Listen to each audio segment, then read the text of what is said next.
and we will sing Kadosh, Kadosh to the Lord of hosts, joining in the angels' choir, and forever we will be. Well, welcome here to the next chapter here on the Lamb Video Network. We are so glad that you've joined us today, that you're taking time out to have a little bit of fun and to learn some and to just gather with fellow believers. This is Sandi Craig. I'm Sandi Craig, your fifth day of the week host for this time slot, and I am broadcasting right here from Amarillo, Texas, and from our home, actually. One of these days, I'll be broadcasting again from Life of Worship in our new location. My husband, John Craig, and I co-pastor the congregation here in Amarillo. The Life of Worship services, guess what? We try to be live on YouTube every Shabbat, Saturday. We usually go after worship, so it's about 6 p.m. Central. And you can get more information about that and all of the ministries at Life of Worship at www.lifeofworshipamarillo.org. We also John and I have a Tuesday evening broadcast, 8 p.m. Central, called Walking in Spirit and Truth. We host Monday morning War Room prayers at 7:30 a.m. Central. And then John hosts Let Us Reason Together at 8:45 a.m. Central on Mondays. You don't want to miss any of those, as well as all the Messianic Lamb Network video broadcasts. You want to stay tuned, and because there's always something good going on. Anyway, I'm really excited about today's show, and I'm going to let you know why here in a few minutes, because it's just going to be an amazing show. So what you need to do right now is call everybody up and tell them, hey, don't miss it, because this is our topic. Listen closely. The aroma of a living sacrifice is our main topic.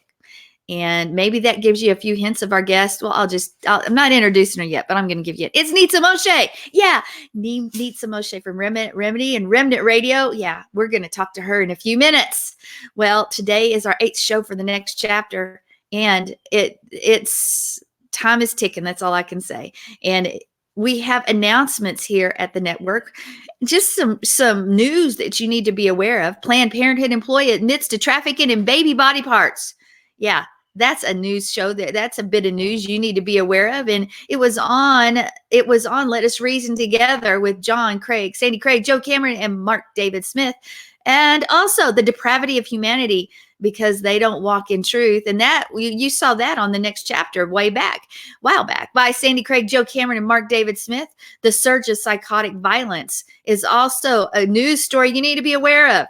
John Craig, Sandi Craig, Rabbi Darrell Weinberg, Mark David Smith on Mondays. Let Us Reason Together. Anyway, there is a whole bunch more, because there's a show segments page, and God Plumbline Measuring Rod by Alan Aguirre, Rabbi Darrell Weinberg, and Jamie Lewis from the Chameleon Church Show, and Jewish Evangelism versus Support for Israel by Rabbi Darrell Weinberg and Alan Aguirre from the Chameleon Church Show, and how unity works. Hey, be aware of this stuff. Go back, watch it again if you think you had it, because we need to know. We need to be able to tell others what's happening around the world around us. Anyway, as I said, our guest host today, our guest host is Nitsa Moshe. Next week is Dr. Dina Dye. Yeah, she had to cancel for this week, and she's bumping ahead a week. So we're really excited about that. So you can also meet the host on the Meet the Host page on MessianicLambRadio.com. Yeah, you don't want to forget that one. MessianicLambRadio.com. Well, let me tell you guys, this is an interactive show. You can join us in the chat room, or you can listen live at our website. Yeah, but if you're not interested in chat, that is. But if you are, you don't want to miss the chat that goes on here. And also remember that every archive of the previous week's show is right there on MessianicLambRadio.com. If you're watching from YouTube, please right now hit the like button and subscribe. If you haven't subscribed before, do that and share it on your social media. In fact, get up in front of everybody you know, get up in front of your congregation, your family, but specifically your congregation on the next Shabbat, and tell everybody about Messianic Lamb Radio, the Messianic Video Network, Messianic Lamb Video Network. Anyway, Again, we're excited to have you. And guess what? You don't have to be here alone with me only, because I have exciting people that are with me. And of course, we have G.I. Joe, the Hebrew from Ohio, who hosts Sunday and Thursday War Room Prayers. And I just got to be with her. Hello, Joe. Hi. And you were talking about me, right? Messianic lamb. I was talking about you, sir. Yeah. This is Messianic lamb. Put him right in the center so they could see. Yeah. Oh, there you go. Now we can really see him. I got him for Mark. I love it. I love it. Mark's like, no. Yeah, it's good to be here. I'm excited. I am excited to hear what Nitsa's going to share. I am just, and then next week with Dina Dye. But every week I'm excited to be here. Exactly. I'm excited when you share, or I share, or Sherry shares, or Mark. You know what? We have a great show. We do. So share it. Share it. Share it. Invite people to watch it. Hey, let's get the news out. Well, I think we should introduce our other guests, because we have two guests today. Guests, what are you talking about? Well, one, oh my goodness, is Mark David Smith. He is producing the show. He's owner of the Messianic Lamb Network. Hello, Mr. Mark. Yo, okay, whatever. Well, he'll show his face maybe. Okay, now he's decided to show his face. This is so much fun. I love it. I love the week we had Sherry on there, and Sherry and I were on the bottom, and I kept putting my mind up, and Sherry would go back and forth, back and forth, back and forth. That was fun. I'll have to do that with the other guest here in a minute. You might confuse us a little, Mark, but it's always so good to have you here with us. I think, was it last week that we missed you out much, or the week before that you weren't on much? I guess it was last week and last week. Last week, the rabbi was on, and I didn't feel real good. I'm feeling a little better today. I was telling you earlier that I'm a little shaky. You know, the back and forth. That's kind of the way I feel today. But you know, I'm okay. I'm good. So I'm behind. I'm back in the sea. Oh, wait, you can see in my closet. Wait, hold it there. Don't want anybody seeing in my closet. See, it's top secret. Yeah, it is. It's top secret. By the way, Sandy, I don't know if you noticed in the chat, but I was letting everybody know that you don't keep a secret very well. So, and your mom says, "Oh no, she does. She's pretty closed mouthed." I at first I thought she said you were closed minded, and then I got closer and closer. No, yeah. Yeah. As a pastor, you end up you're like a vault. That's like what Tova said. As a pastor, there's a lot of things you just have to hold tight. And sometimes you don't want to, but you got to. It's the way it is. Not on air. Sandy can't hold a secret on air for nothing. That is not true. Well, you were just a little bit ago. You were not going to tell us who the guest was. I'm just going to tell you. So I wrote it all over my script.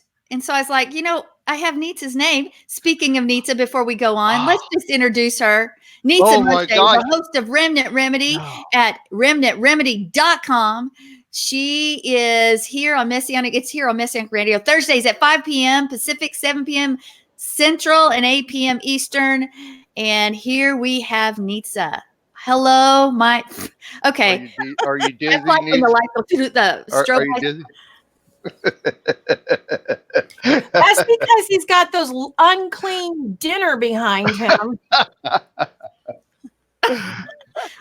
Are you talking about his Kraken? Does he have his Kraken out? He's got lobsters and I don't know. Those are Krakens. That's his Krakens, yeah. See, in our lives, everyone thinks she mentioned it. Hey, not my fault. She mentioned it. So, see, in our lives, every once in a while, we have Kraken. We release the Kraken in our lives. And so we kind of need a little tugboat to come along and get the Kraken out of our lives. And the tugboat is Yeshua. See, you got an octopus up here. And you come along and Can you do that again, Mark? I like the sound.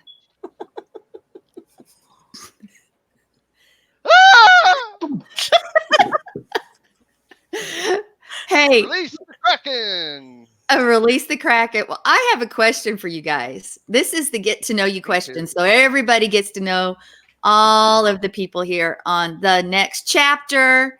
What do you like to do on a rainy day? And for those in the chat room, what do you like to do on a rainy day? Mark, Everything that I can't do outside. you can't be specific. Watch movies and play on the computer, make videos, all that kind of stuff. I'm not really so much an outside person. And I really don't like yard work, that kind of stuff. So I actually like the rain. When we have rain at night, I'm real depressed. It's like, can't you rain during the day? I mean, I like to sit out on my huge screened-in porch and watch the rain in the daytime. You can't do that at night. Well, you Nita, asked. what do you like to do? Since you're in your part of the country, it rains a lot. I was going to say I'm pretty sick of rain. It's not so much the rain as it is just the clouds. But if I had nothing to do, I would crawl up in a bed all day and read a book. Oh, that sounds nice. Mm-hmm. Mm-hmm. Joe, what about you? What do you do on a rainy day? It depends. If my kids are around, we like to play board games. I love games. Joe, we're going to have games at Sukkot because I love games. Board games are so much fun on a rainy day. But we're not. If I'm alone, I'm like Nitsa. Get in that bed, get nice and toasty warm. I used to live in Washington State, so we did that a lot. And then get a book and read a good book and turn off the phone. Well, hey, I thought of something else. What? People could go to MessianicLambRadio.com and listen to a bunch of shows that they didn't hear before, because now we're playing like segments of shows and stuff. See how Messianic Lamb Radio kind of bounces around? See, that's what you could do on a rainy day. It is. Listen to, yeah, absolutely. Absolutely. Well, on a rainy day, I'm like, there's a lot of work to be done. I got to work. I was raised by a mom who's in our chat room who has said every moment needs to be spent working. And she's not like that. I mean, she works hard. She's chilled out some, but I still have to sometimes get that voice out of my head. But I think chilling out, and this is what I would love, for it to be a rainy day where my husband would be here and I could just sit on the couch and chill out and have popcorn and maybe watch a movie or just whatever. Yeah. It'd be a great pantomime beauty. Just having us all together on a rainy day. Yeah. Or you can just play pantomime, right? Hey, yeah, that's right. You can even play pantomime by yourself. Let's do it. Okay. Anyway, well. I like pizzas. I have a question of the day for you guys now too. And I didn't get nobody from the chat room told me what they do on a rainy day. You're going to have to let me know. But a recent poll of adults revealed that 20% really? Oh, Joe. No. I can't do it. Which way am I going? Oh, well, I can do Mark. Nita, you like our new system? This is fun. Anyway, 20% of us eat this every day. What do you think it could be? Oh, 20%. I missed it. So let me go back up and look for Tova's answer. You said 20% of the people on the planet do this every day or think this every day? Eat it every day. Oh, and eat it. Eat it. Well, you're doing that. Tova said on a rainy day she likes to clean out drawers and shelves and stuff around the house. If it's Shabbat, she likes to read. And she loves rain and clouds, and because sunshine's distracting. She needs to chill. It's because of where you live, though. You live in the South. You want rain. That's true. We desire rain so much. We pray for rain. I desire sunshine. So, And You're up there in that Twyla, real estate. who's Jerry Shinka, she's using my daddy's name. Twyla says she loves blizzards. We're not talking blizzards, Mom. So anyway, what do you guys think that 20% of people eat this every day? Just think about that. And by the way, speaking of the Only question 20. today, I skipped last week's question, what the answer was. Do you remember the question, guys? Nope. You don't even remember the question. Here it was. It was a survey out reveals that 42% of men have these. That's right. so That's right. That's right. Lisa, let me tell you what, she comes up with the same kind of stuff every week. And I have to sit here and go, Really? Really, Mark? Really? It's a man cave. what? Do you have a man cave, Mark? Do I have a man cave? Yes. You're in it right now. So you're one of those 42%. Is that what it is? Really, a man cave? A man cave. 42% of men have it, but we're at Huh. 20-some percent have these, eat this every day. So think about that as the show goes on.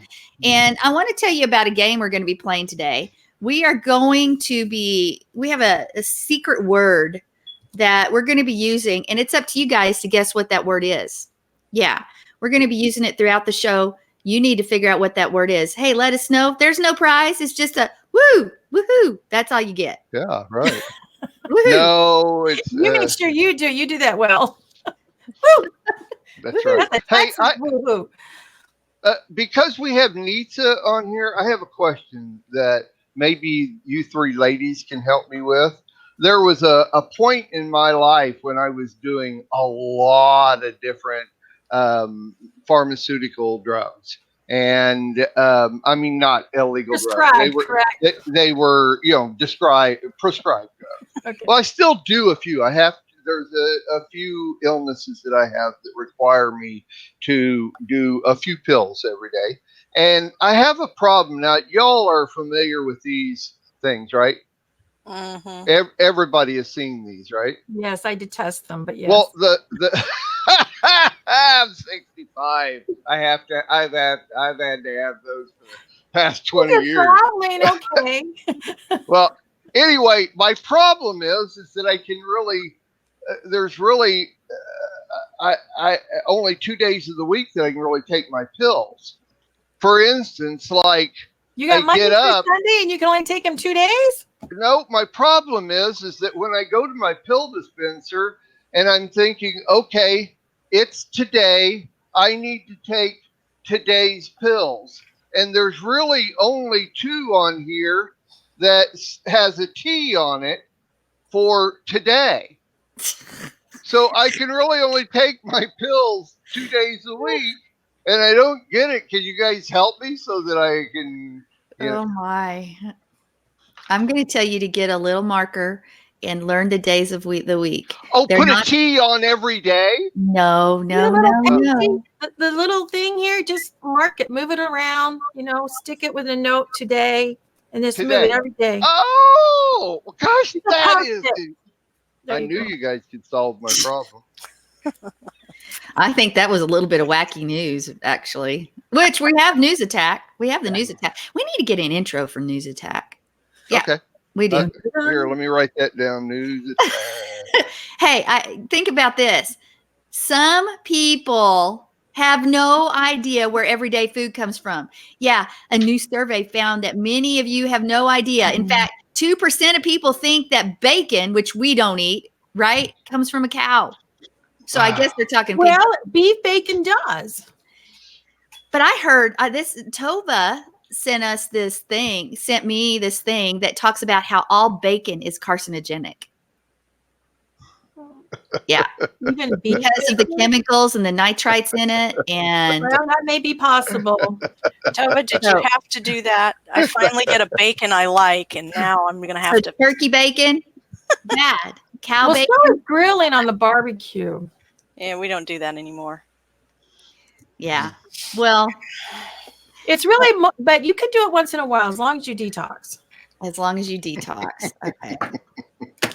Oh my goodness. You guys are something else.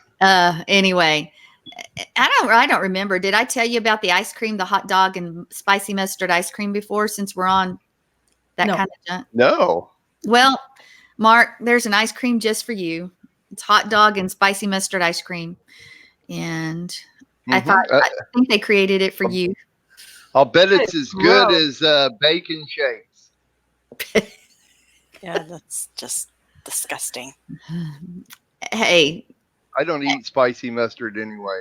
I only eat the yellow plain yellow mustard. bottle. I cannot handle spicy mustard at all. We ordered hamburgers at this place one time, and my son got one with spicy mustard on it, and I got one with regular mustard, and they mixed them up and put the spicy mustard on mine. I took one bite, and they had to take it back. Ugh. Well, I like spicy mustard in certain dishes. Like I make a spicy mustard. I put a little bit in some stuff over fish with a lot of other things. It's good, but there's a time and a place. There's a time and a place. Hey, Tova said that the news out about the bacon, which contains those nitrites, it's from the World Health Organization, because nitrates are a class 1 carcinogen, just like lunch meat. Processed food is not Tov, guys. Well, That's the nitrates and the nitrites, there are some lunch meats now out there that don't have them anymore. So there might be some bacon out there too. You just have to read the labels, people. Read the labels. Yeah. Hey, I want to know about this, and then we're going to go on. Have any of you experienced, especially from your kids or your husbands or your wives, they screw up chores on purpose? Yeah. Some people screw up chores so this is news, guys. I got this from a news story. Some people screw up chores so they don't have to do them again.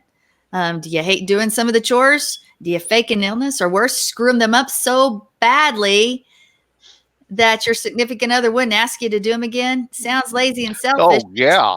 28% of men. Oh, yeah. 28% of men do this on purpose. Oh, yeah. And 20% of women say they put effort into getting out of the chores too. Oh, no, not my wife.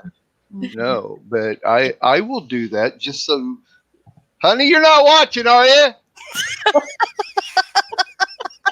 Just so that she'll do them.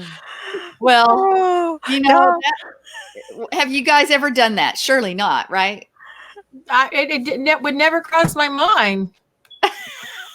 I mean, my parents she would have has not out of me. Are you kidding? Nitsa has no sin in her. No, that's not true. At all. It just hasn't got to do with No. chores or working. My parents would make me do it over. Yeah. They made me do it over. If it didn't get done correctly, do it over. But with my husband, if he comes in and complains about something that I had just finished or I'm working on, like sweeping the floor, and he'll say, you missed a spot, and I'm still sweeping the floor, I hand him the broom and I walk out of the room and I said, thank you for volunteering. Well, my husband has done that. I don't know that he's done it on purpose, but I think so, because I just say, let me do it. I'll take care of it. I'll do it. Just go ahead and sit down. Not Sparky. There is Not a difference Sparky. when you come in to do it because they're not doing it right. And then you're overbearing and ruining their self-image. But, No, I like it that he comes in and starts, pointing things out, because it means, oh, here, you volunteered. Hand him the washcloth, hand him the rag, whatever you're doing. Like the toilet bowl brush, which is one of the things I hate to do. Oh, you're not scrubbing it right. Oh, here, thank you. And I can go and read my John. book. John, are you watching the show? Are you listening to what Sandy's saying about you and doing chores and stuff? I will say, You need to turn the show on right now, man. This is really good stuff. All right, later. I have to say this. John cleans the bathrooms. He does. He does. He does a great job of that. Hey, Tova said that she's had employees that purposely do it on purpose because they think they would not have to do it. They've never met Sergeant Tova, is what she said. And and Twyla, who's under the name Jerry Shinkus, says she has employees that made. She hasn't done it herself because she's ultimately the boss and she's going to have to fix it. So, hey, and we're supposed to do everything unto the Lord, right? Right. Amen. Well, like being under the law. guess what, folks? Under the list of wisdom instructions. I learned that this last weekend with Dina Dye and Dr. Walton. So Oh, Cool. yeah. that's the ancient concept and the right concept of Torah, not law. Oh. Well, guess what? It is time for our homeschool segment. Yeah, it's time for a homeschool segment. We're going to spend just a couple minutes there, and then we got Mark's segment, and at the bottom of the hour, we're going to get to our main segment. So, hey, everybody, homeschool time.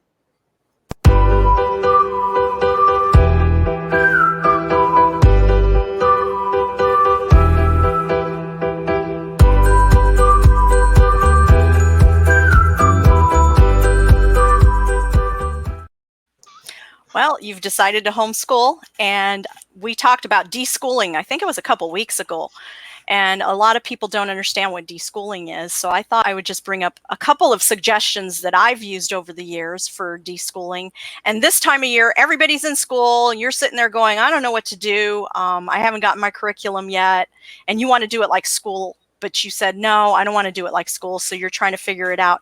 What I do every year, I did this with my kids, and I learned this from another homeschooler, is we would pick up, I don't know if you can see these composition books like at the dollar store or Walmart, and see there's a pretty one. You know how girls like pretty ones. There's this one and this one, or you could use the spiral bound. And what I did is I would tell my kids, like if they were younger, I would help them out with it, but I would tell my kids to sit down and write some of the things that they were interested in learning about. Computers, you know, in science, in history, and write it down for me. And we would keep this journal, but also this journal for the beginning of the year with deschooling, we would go on nature walks, and I would have them go sketch something out. Like if they saw something interesting during a nature walk, go sketch it out, you know, and write down what they think it is and go do a little research on it, and spend a little time on the computer researching some of the topics that they had as well, alongside with me. Now with the little ones, I would sit down and write it down with them. What do you want to learn? You know, and of course you have to be careful because some of the little ones get a little goofy on some of their subjects and everything. And another thing you could do is, we talked about it earlier in the earlier segments, pull out some board games like Scrabble or Boggle, or even, you know, what is it called? Pictionary, and, you know, things like that. Pull those out and have fun with your kids. Get to know your kids, because when your kids were in school, you didn't really get to know them. And this is a great time to get to know them and find out what they're learning, the way they learn. Are they hands-on? Are they visual? Or are they a textbook kind of a person? These are some of the suggestions that I had for deschooling. And I would love to hear what Sandi and Nitsa have, because I know you two homeschooled as well. Well, I will let Nitsa give a quick comment on that.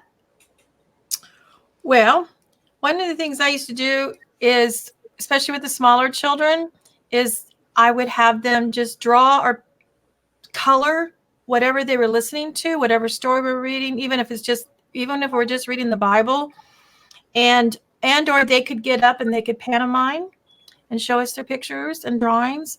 And there would be a learning comprehension to see if they heard and could, you know, give you feedback back on what they were learning. So yeah, that and I also did copy work with them, with yes. scripture verses or what they're reading about, so that they would work on their penmanship and also their spelling skills. And during that time, you will find you get to know your children a little bit better as well, especially when you're sitting there playing those board games like Scrabble. Even if you have a little 5-year-old and you have your other children that are doing the Scrabble, let your 5-year-old help you put the tiles down, because they've learned from doing with you. Don't push them aside. Let them join in with the older kids. And that happens a lot because we think that we're supposed to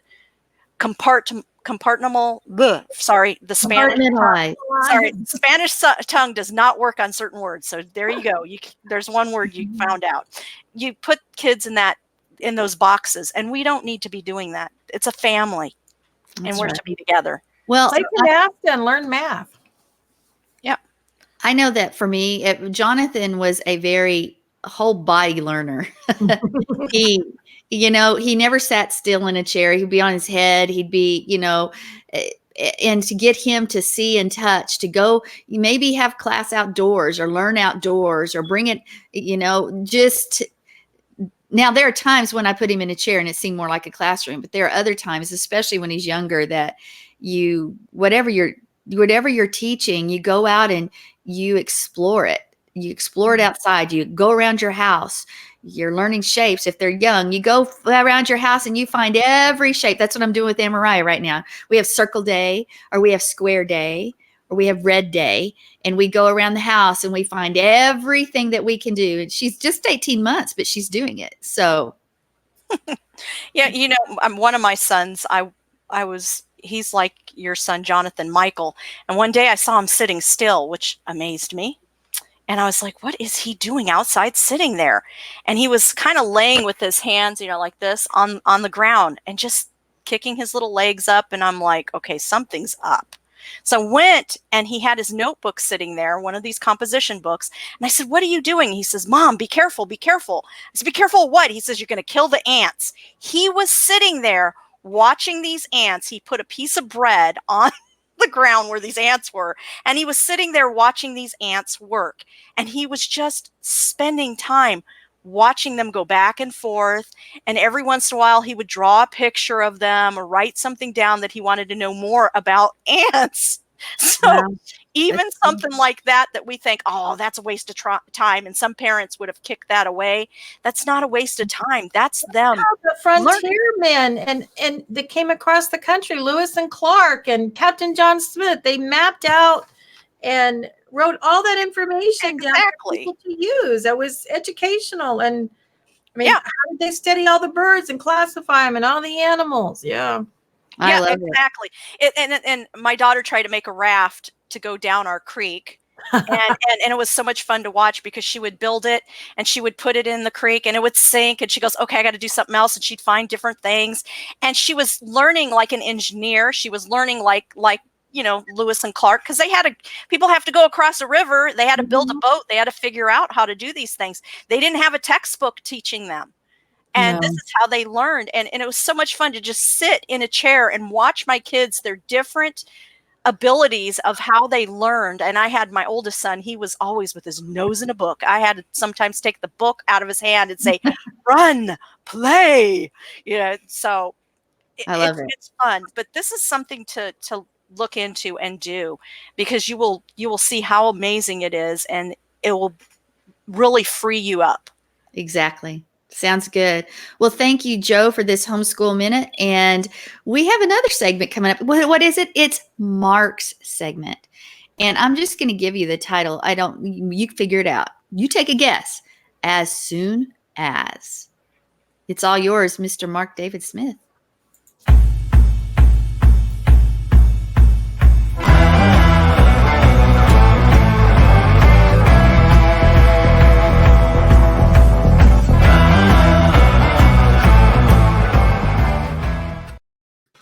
Are you rocking now? Yep. All right, let's go to John 5. Everybody, you can, if somebody will put John 5, 1, 2, and 3 in the chat, that would be fine.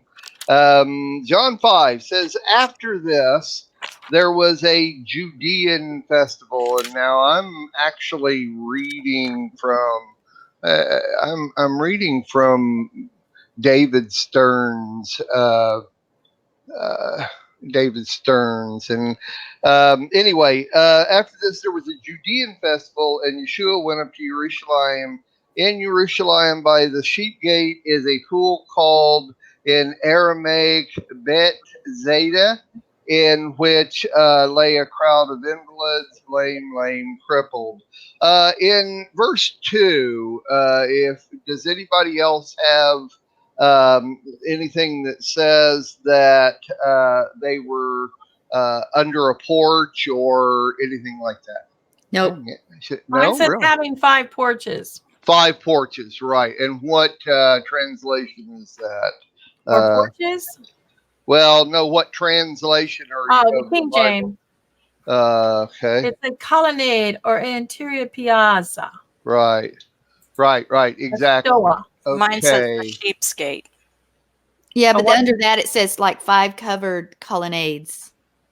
Okay. I'm on Bible Hub, which gives you one verse, and then it gives you several different translations. And I'm like, 1, 2, 3, 4, 5, 6, 7, 8, a whole bunch of them. And every one of them has a different thing, like 5 covered colonnades, 5 covered porches, 5 roofed colonnades, so on and so forth. Stern doesn't even mention it, which I think was quite interesting. He just says he's coming through the gate and crowd of invalids. I thought that was interesting, and I went and kind of looked up a couple of things based on this. It's really hard to tell what Jewish festival or Judea. It says Judean. What's your guys say? In that very first verse, it says Jewish festivals. Feast of the Jews. But mine also says it in the Hebrew tongue, and yours says Aramaic. Okay, I know, but isn't it interesting? These are God's festivals, That's and the translations putting Jewish or even Stern has Judean festival, and I didn't take the time to actually look it up in Hebrew or Aramaic or anything like that, but I think that's real interesting. So it also, whenever I see that, it always makes me wonder what festival it is, because whatever's happening, especially in the New Testament, whatever is happening around the time that it mentions a festival has to do with that festival.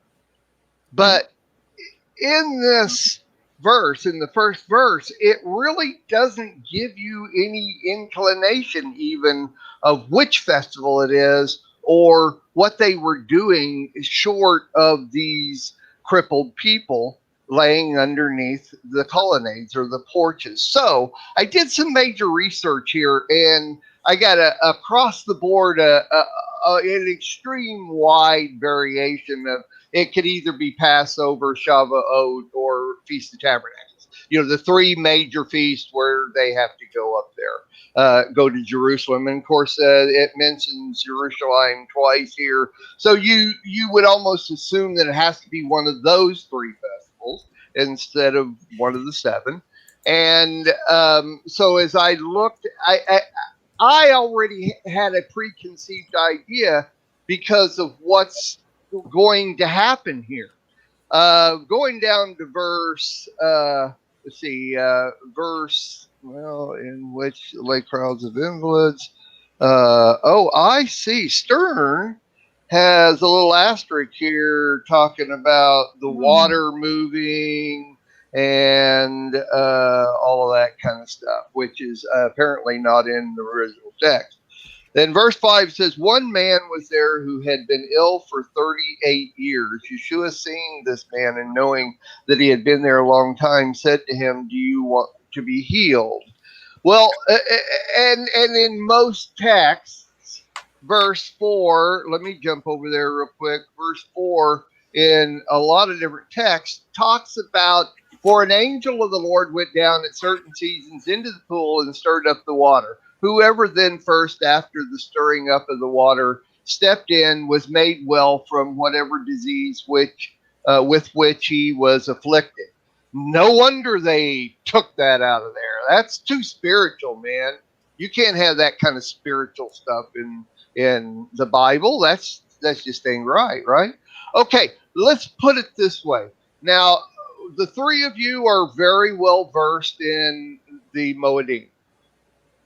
Which one of the 3? We're going to boil it down to 3 because obviously it is one where they go up to Jerusalem. So, which one of the 3? Passover, Shavuot, or Feast of Tabernacles has to do with water or mikvahs? Because these people were going into the water, which is basically a mikvah in itself. So which one of the 3 has more to do with mikvahs or water than the other 2? Which one, Passover, Shavuot, or Feast of Tabernacles, is more baptisms or mikvahs done at? Come on, Sadie. I know you do it every year at this We do festival. it. We mikvah at every feast. We mikvah at every Okay. Well, Say it's Shavuot. more festival. Shavuot. I think Shavuot it's is the Shavuot. one. Yeah, Yeah. Shavuot. Exactly. So when I read this and it just even starts and I'm trying to figure out what festival, I mean, I go right there. It's Shavuot. It has to be. Well, Well, it had to be warm, and what's the that? chapter Yeah. had to be warmer probably. Yeah. And Yeah. and the chapter before, he just got baptized by Yochanan. There you go. I So mean, I'm without with reading and studying the context, yeah. Yeah, I'm with you.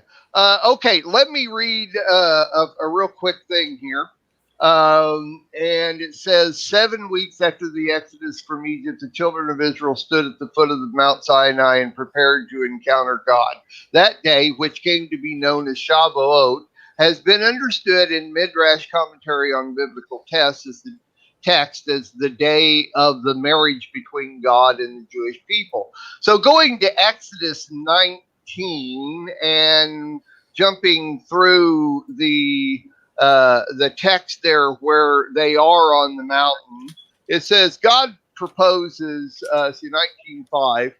Now then, if you obey me faithfully and keep my covenant, you shall be my treasured possession among the peoples. Verse 8, the people accepted. All the people answered as one, saying, all that the Eternal has spoken, we will do. Jumping to 14, the people cleansed themselves as at a mikvah. Moses came down from the mountain to the people and warned the people to stay pure. They washed their clothes. So it's a total cleansing here. And then, well, actually, okay, so 19, 17, and 18 says, then God and the people joined under a huppah. Moses led the people out of the camp toward God. Now, it's not in text, but it's understood. If we've all heard all the teachings, the mountain actually raised up and the people went under the mountain as a huppah. So it is this is the marriage of the people of God to the Lord. And so to me, when it talks about these porches, the colonnades, and they were covered, it was kind of this, and it's at Shavuot, and they're all wanting to go into the water. To me, all of this together works together. Now, so that's my preface into this. Us being, and of course, these people here being Jewish and recognizing all of this as being the bride of God. Going on to verse 7, the sick man answered, I have no one to put me in the pool when the water is disturbed, and while trying to get there, someone goes in ahead of me. Yeshua said to him, get up, pick up your mat, and walk. Immediately the man was healed. He picked up his mat and walked. Now, what we hear the guy saying is, I want to get in the water. I can't do it because no one will put me in the water. It's as though he is saying, as soon as somebody puts me in the water, then I will be healed. And lately, a lot of things that I've been dealing with other people and dealing with people here on Lamb Network is, and in our lives, and every one of us have actually said this, and every one of us have to deal with people that do this, is as soon as this happens, then I will make this happen. And I mean, the real essential thing to me has always been the 11th hour. In other words, and like the 10 virgins, there were some that had the oil and some that were waiting till the 11th hour. So as soon as we get our oil, as soon as this happens, then I will start living fully for the Lord. As soon as my marriage happens, as soon as this happens, then I'll go to synagogue meeting or church meeting or whatever like that. And if we are literally recognizing the marriage of the Lord and the fact that we are his bride, and that we have made a commitment, made a covenant with the Lord, then there shouldn't be, we've already done the as soon as, because we have already made that commitment. So when we go through life on our day-to-day things and around us, and we're constantly saying, as soon as this happens or I get this done, then I will serve the Lord more in this area or whatever like that. And my point is that we have been to the marriage feast. We have already made our covenant with God. There is no more as soon as. We just need to live by the word of God and move on in everything that we do and keep plugging. We need to get to a place in our lives where we no longer think as soon as. We just keep going. We just keep going, keep going, keep going, and our lives are based on that perspective. Sandy, we've been talking about perspective a lot in the past few weeks, both on Monday Reason and on Next Chapter. It all has to do with a perspective of, if we live our lives with an as soon as perspective, we'll be in the 11th hour and we're going to miss everything. So that's my take on as soon as. Come on, people. That's a message. That's a sermon right there. No more excuses. No more as soon as. Thank you so much, Mark. That's good teaching, actually. Thank you. Well, and I bet you it's going to go right along with everything else we're learning today.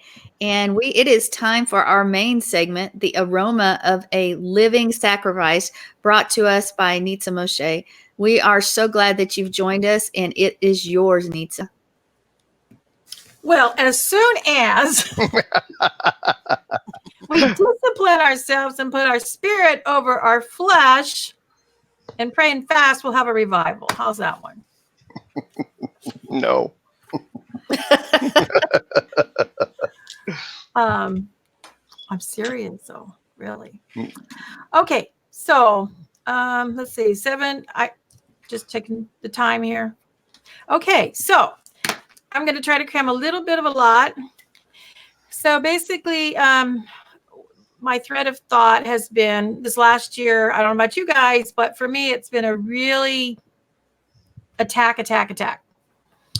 And so I was learning, and in between that and all my health with my eyes and everything, I did some research and discovered that a lot of people with eye problems don't realize they're either diabetic or pre-diabetic and or have kidney issues, but they don't ever connect the ones, because sometimes people get them in reverse order. They don't necessarily go a certain way.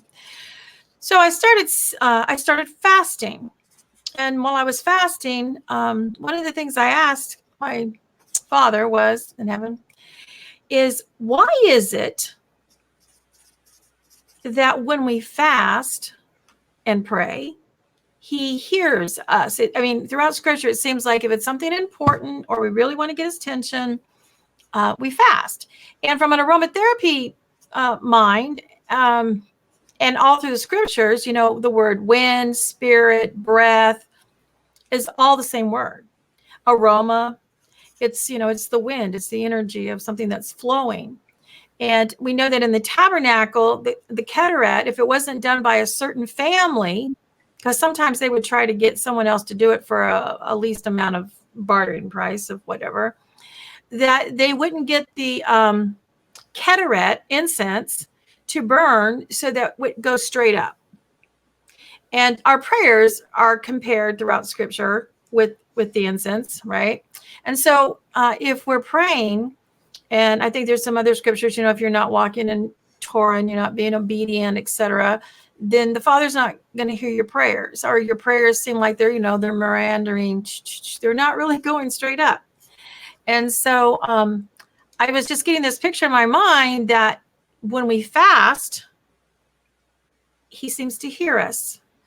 Not that he doesn't hear us other times, but there's this urgency. And I just got this picture that when we fast, our prayers are going straight up. And so I wanted to know, you know, I kind of wanted to know why and how does that work. And so I was doing some research, and this is what I found. I found this quite fascinating, is that, you know, when you're fasting, or let's back up. When you eat, what you eat either turns to fat or it turns to energy. It can't do both. And a lot of times for many of us, it turns to fat, and fat is also protective to us because it also stores the toxins. The body says, you don't belong here. I'm going to shove you over here to be insulated by the fat. And so when you do fast and or do detoxing, a lot of times people, you know, feel awful. They want to vomit. They might get vertigo. They might throw up. They, you know, get headaches, etc. But that's because the body's releasing those toxins faster than the body can release it through respiration, you know, going to the restroom, etc. So that's kind of what's happening, and that's why you do certain herbs and or coffee enemas or whatever it is you choose, magnesium, to make sure things are going through the body so that the plumbing's working to get the toxins out. So, but here's the thing that I found quite fascinating. So when you do lose weight and you are fasting or on a diet, I mean, have you ever like seen your fat? I mean, where does it go? I mean, you don't see fat dumping out, right? Well, that's because when your body causes your fat cells to shrink when you're losing weight, and the metabolic activities generate heat. So it's generating energy, and which helps maintain your body temperature. And you get these waste products.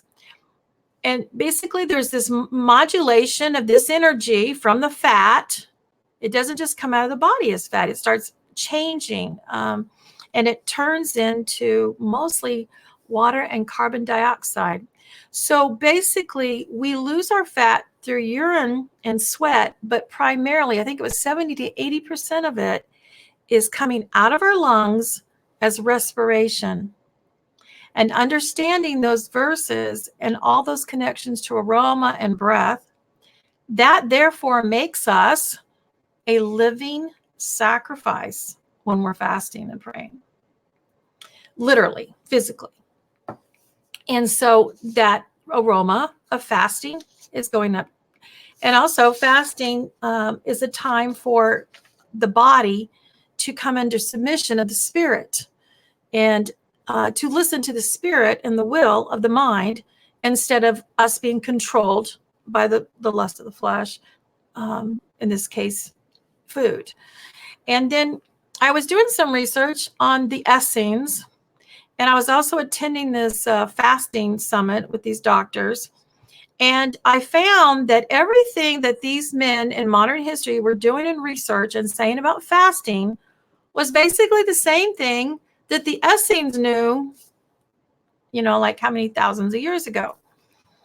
Now, the Essenes are known to, you know, basically, in a sense, take a vow of poverty. And it's believed that they're the ones who were the scribes, took care of the Qumran caves and the treasures of Israel that Jeremiah had hidden, which they took the original treasures of Israel from the tabernacle through an 18-mile tunnel down over by the Dead Sea to the Qumran.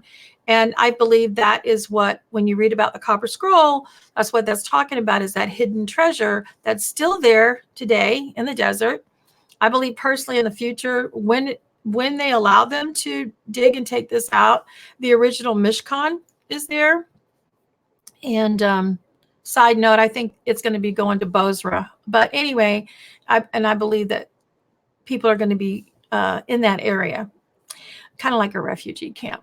So anyway, but the thing is this is what the Essenes basically did, without going into detail, is they would go on and tell you that if you ever want to overcome Satan, you ever want to overcome illness, that you will fast.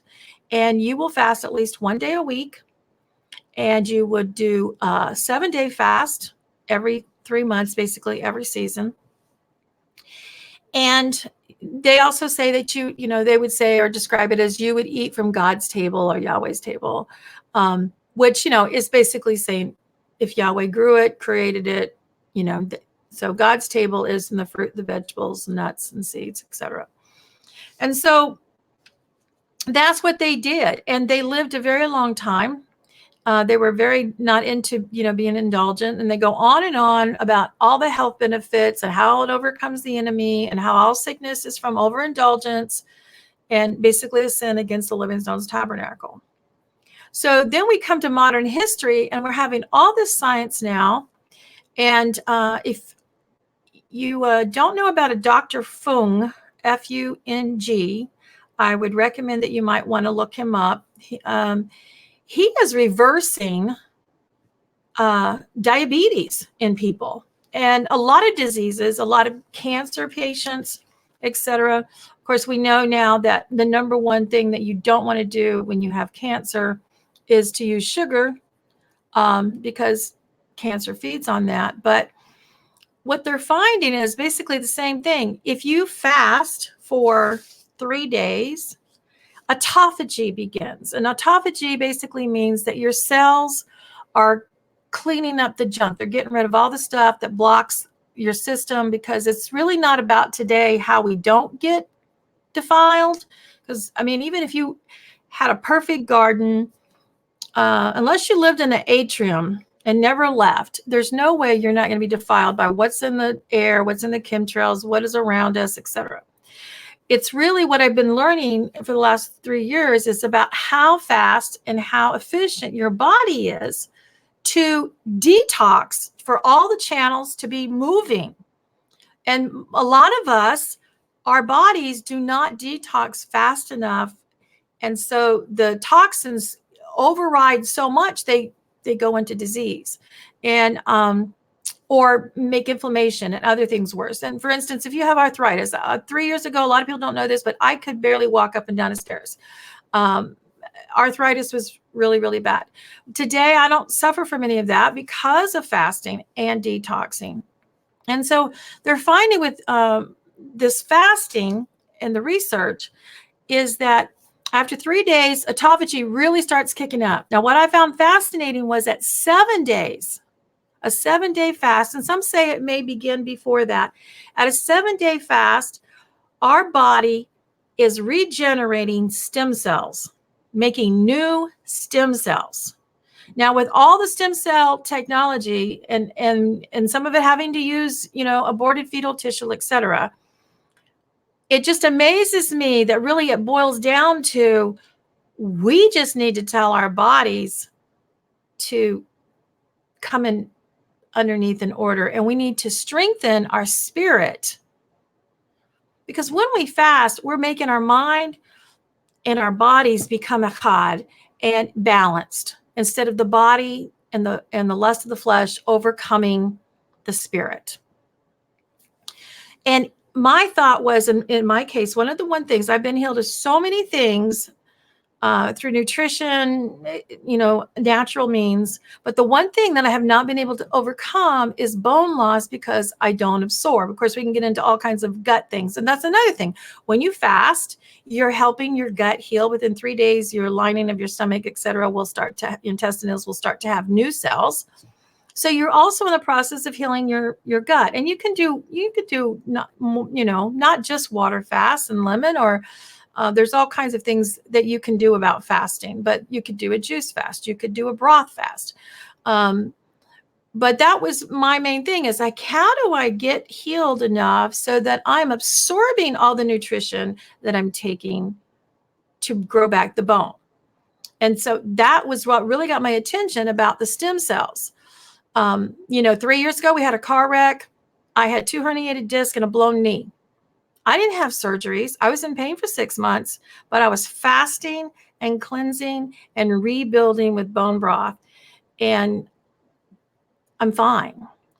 And so I think the fascinating thing to me is, number one, when we're fasting, we are literally a living sacrifice, and we're respirating because of what we've chosen to do, to put the spirit over the body. Now, what's more important with this is, some people do fast. Actually, millions of people now are fasting to reverse disease. People are getting healed off their insulin, etc. I mean, these are medical doctors. But sometimes you just need to fast because you've been emotionally, spiritually attacked. You've got a major issue in your life that you're praying or interceding for someone else, or, you just really can't handle all that's going on.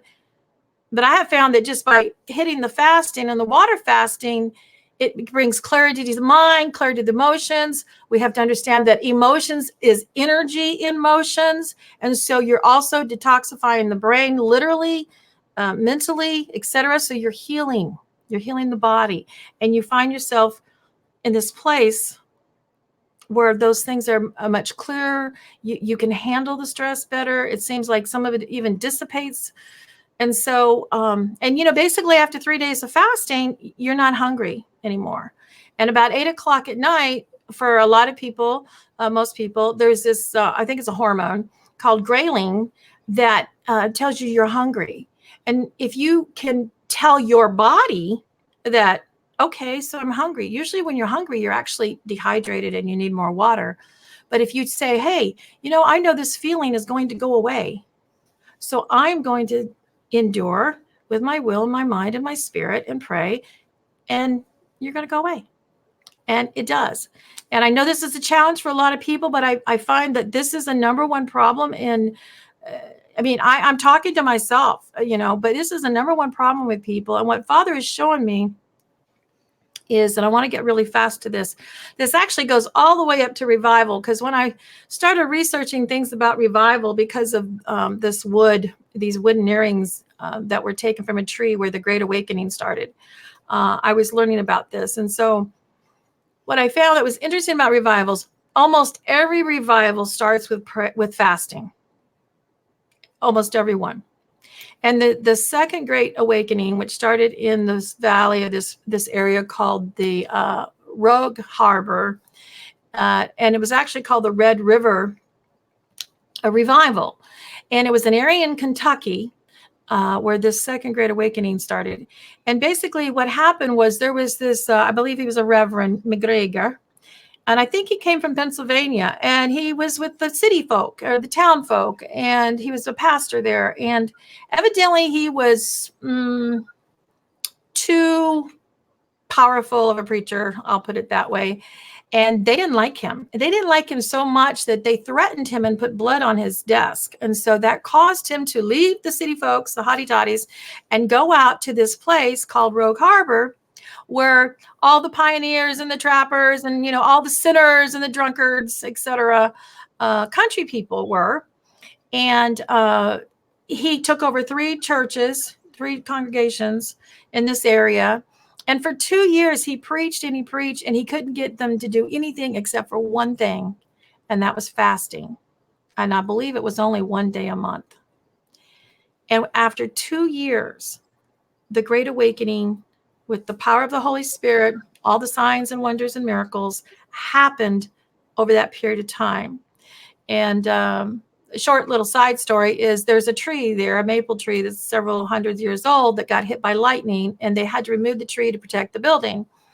And I went to this Christian powwow with this Native American Indians, and they were selling earrings and some jewelry. And this wood here is taken from this. And I understand Ricky Skaggs, if you study Ricky Skaggs, the musician, he's from that area, got a long, long history in that area. And he took some of the wood to build, fiddles, etc. And the Native American Indians made drums from them and jewelry from them. And the idea, the concept, and we're going to go woo-woo on you here, is the power and the energy and the vibrations and everything that happened during that Great Awakening happened right up underneath that tree. And can you imagine people coming to camp from all over the country? And they didn't have cars, they didn't have buses back then. They came there and they camped out, and 24 hours a day, they were filled with the Holy Spirit. People were being saved. People were being set free. And if you go on and study all the great revivals, this is basically how every one of them starts. Many of them started between here and Wales and England, etc., with children.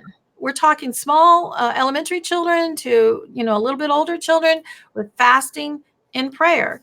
One of my favorite heroes, Patrick Henry, he was underneath the Great Awakening preacher Samuel Davies. And so I believe that we need to get ourselves in line individually with our wills over our bodies.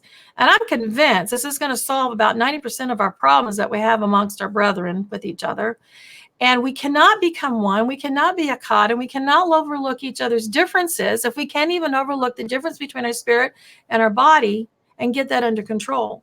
And I believe that if we will fast with prayer, not just prayer, if we add fasting to our lives and to our congregations, I believe that we can get to the point where we can come back and we can begin to unify, be Akkad, with a common purpose in the spirit to have a revival.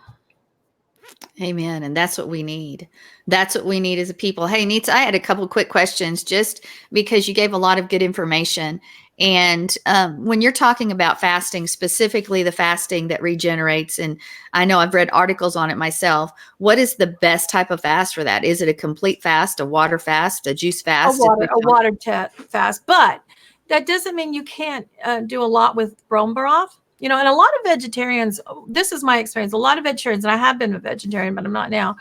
I just tell them, one thing that a lot of people overlook is all the vitamins, the minerals, and the amino acids that's really needed are missing from a vegetarian diet to regenerate nerve, bone, cartilage, and tissue. And muscle, even muscle. Yeah, because you understand, one thing about being a vegetarian or not, what we don't understand is in ancient Israel or in other cultures that grow, and if you've ever been a person who raised your food from scratch, I mean, I've raised my own chickens, I've raised my own sheep, I've raised my own goats. Think about that, Abraham. They didn't have meat every day. They had it during the feast or during a celebration. And even the Native American cultures, all these other cultures, they had just a little bit of meat. And when they didn't let any of it go to waste. And then they took that bone and they simmered it and they simmered it and they simmered it. And, and they would live off of that nutrition from those bones for months, especially during the wintertime. But the research is mostly, I believe you can get a lot with bone broth, but the seems to be the strongest is water fasting. And the thing is our bodies naturally do shut down when we're sick and don't want to eat, because when we don't eat, we're letting our body rest, and that energy is going towards healing whatever needs to be healed. And then you can do the same thing as far as healing and getting some of these benefits by intermittent fasting, which is basically where you can take a 4 to 6 window of each day and letting your body heal and having the energy to do what it needs to do the rest of the day. And the thing that I think I missed for a long time was, paleo diet to me was, oh, that's evolution, and they eat a lot of pork. But the thing is it's not really about that. And what we don't realize is when we're also fasting at the same time, and there's a lot of ways to do it, but when you fast, you're also killing off and not creating the environment for pathogens and parasites to live in, which causes parasites are behind diabetes. Parasites are behind cataracts. Parasites are behind arthritis. But we're not taught these things. We don't know and we don't understand because that's not what the mainstream is telling us. But the one that seems to be the best is water fasting because you want to be hydrated. Now there is a thing I haven't researched it a lot, but they say a dry fast, which could be Yom Kippur. Yom Kippur is the one time I try not to do water for 24 hours, and that is extremely difficult for me. But Yom Kippur is coming up, and that is the perfect time to do it. And if you don't feel like you can do that, at least do it with water. It's not so hard to have an afternoon eat a meal and sleep all day. No, sleep, and then wait till the next afternoon to have your your break in your fast. But I believe Father, he has those periods and times where the body just needs to do that. But yeah, there's so much more to it. But on one hand, it's very simple: water. Right. And if you're going to have problems, I love the water fast. I feel wonderful and best on water fast. But I have a little problem with the mineral issues.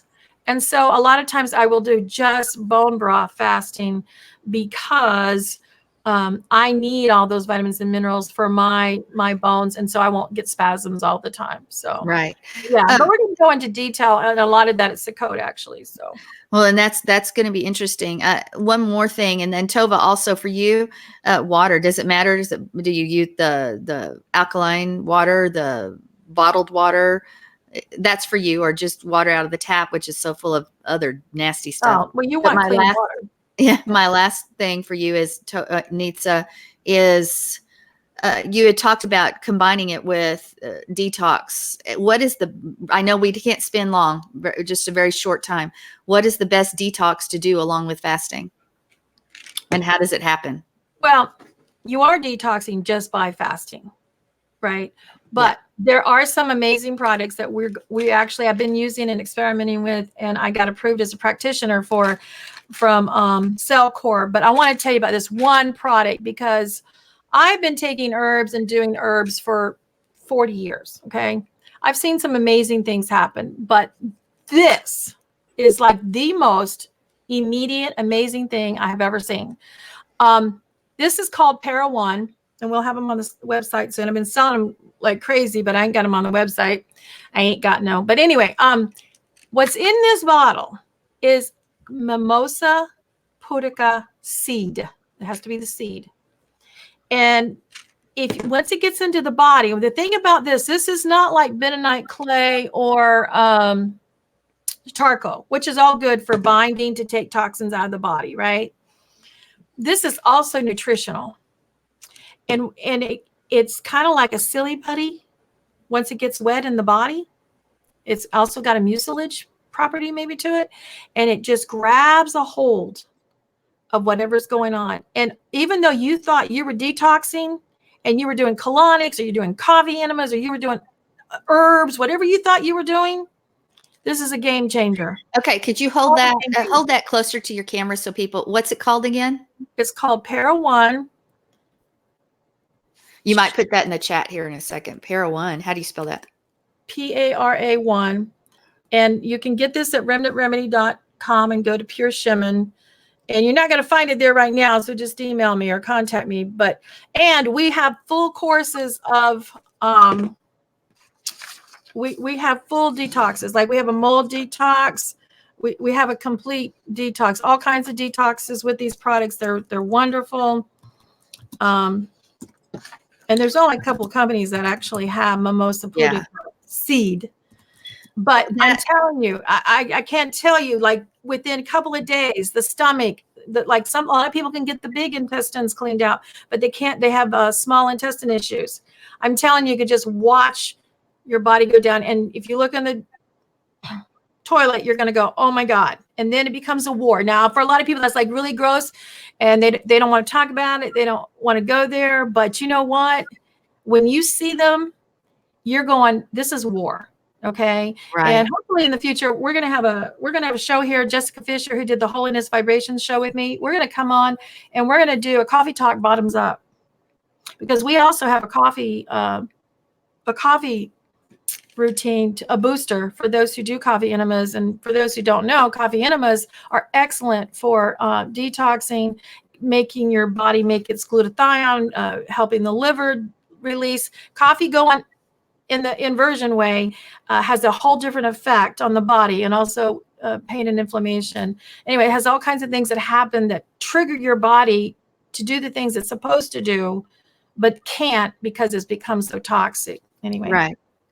Well, I love it. I love what you brought us today. And there wasn't a lot of time for commentary, but it was really, really good information. I want to say one thing. We as a congregation always have in the past have done 21-day fasts. And a lot of times we suggest, but it's not 21 days juice. We usually say if you can fast water for 3 days or so to clear yourself out, and then go on a Daniel or something if you can't do anything else. And just that way, you find your weight drop. You find so much more energy. Your taste even changes. Your desire for sugar becomes none. You don't want anything sweet and when it's all done, and you feel so good after it. And so fasting is a life changer, folks. Well, one of the things that really helped me, and I think this might help a lot of people, if you like getting in your head and purposing to fast for spiritual reasons first, prayer first, I think is more motivating for people, and to realize that you literally, really, really, really are a living sacrifice, and everything that you're offering up by that controlling of the spirit over the body is going up in respiration to him. And we all know that if you listen to us long enough, that we all have our own aroma, literally, too. So your pheromone. Sandy, can I ask one question? Sure. Because we've been discussing fasting. There is intermittent fasting. Yes. Yeah. Okay. That is just as good. Let's just say that you can't right now fast. Right. And I really don't. A lot of people really shouldn't go cold turkey into fasting. They should start, because it's really like building a muscle, and it's a mindset. So intermittent fast is a very good way to start. And basically that means that you're going to, and this is also used for sugar control and diabetes and lots of other things. You're just not going to get the stem cells and a lot of other mega things, but you do get some, is what they're finding. So basically what you do is, if you eat at noon today, you set a clock, and you're not going to eat till well, let's say 5 o'clock. Let's say you eat your 5 o'clock dinner. Don't eat again until noon tomorrow, and then only eat from noon to 6. I suggest you start out with an 8. Oh, wow. Thank you. You start out with a 8-hour window of eating, and then go to a 6-hour window of eating. So, I personally like to eat from noon to 5. That works usually for my schedule.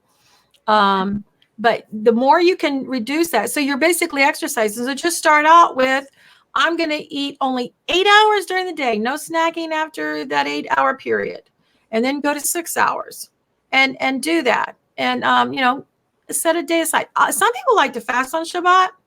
Some people like to feast on Shabbat. Some people make that their one free day. But just doing that is helping the blood sugar. And that's really what a lot of it has to do with, is the blood sugar, so that your body is burning ketones instead of glucose, and you're helping balance your body. And historically, we didn't have access to a pantry and a fridge 24/7. We couldn't eat anything and everything we wanted. And the body is just overloaded and cannot process all of that enough. So I like to get down to a 4 window before I go to my 3-day water and lemon fast. Lemon's important because of electrolytes, things like that. So what I did when I first started out this year is I went to intermittent. I started out with 8, I went to 6 hours, I went to 4 hours. Then I did 3-day broth. Now, in this case, I did homemade broth. because it's heavier with the fat. And that's another thing you're going to learn. Oh, let me not miss this. Okay. So our body is built like a menorah, and I'm not going to go into all of that, but our body's like a menorah. Our brain has to operate from fat. So if you think about the menorah, the middle shamish, right? This one right here, which usually, is all fed up like a tree. Okay. Think of your mind as this shamish. It has to have oil. It has to be lubricated. It has to have that light to feed everything else, or the body. Okay. So fat is really, really important. And fat causes your body to go into more ketone energy instead of burning glucose. So that's another way. If you're having problems and you are doing any kind of fast and you don't want to break it completely, or you want to help it, you can take coconut oil. You can take olive oil, but a lot of people take MCT oil, which I personally was always taught in aromatherapy that wasn't safe, but now Costco's selling it. It's safe on essential oils, but I'm not sure that it's the best thing to eat. I mean, just eat regular coconut oil, refined, but not MCT oil. Mine's personal. I don't think it's that safe, but so yeah, you can do fat. Fat's really important to do. So go from intermittent fasting, get that window narrowed down, make it easier for yourself, because a lot of it has to do with it. Most of it's right here in the brain.